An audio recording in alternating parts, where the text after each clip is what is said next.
Carlo.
Me, I was just enjoying my life, my career, and my friends.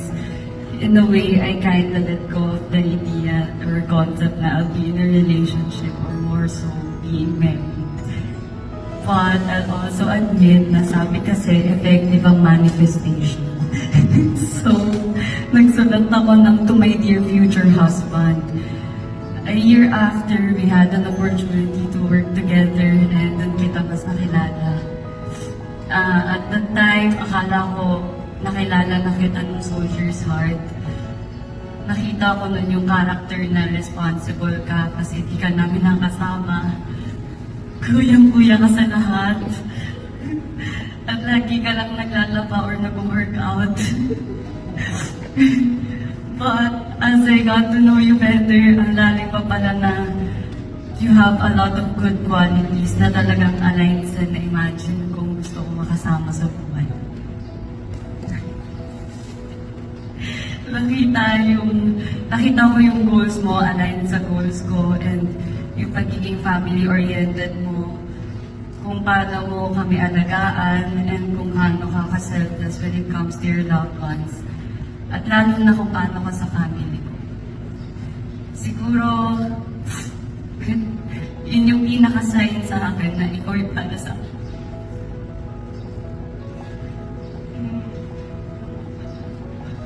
Pumayag ka maging Mrs. Aquino.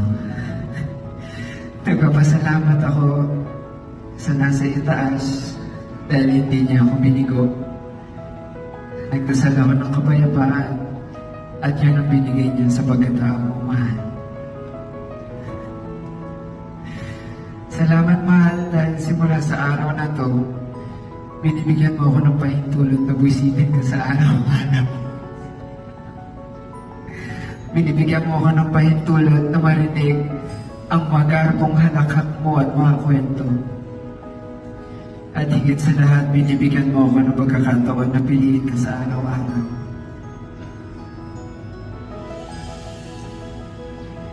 Hindi ko maipapangakong ngiti ang palaging madadala ko sa buhay mo.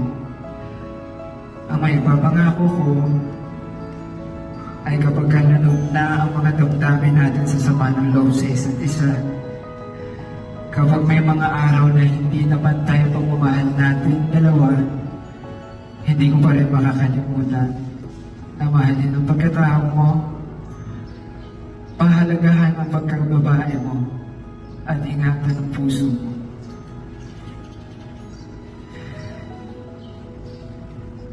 Simula sa araw na ito, hindi ka na mag-iisa.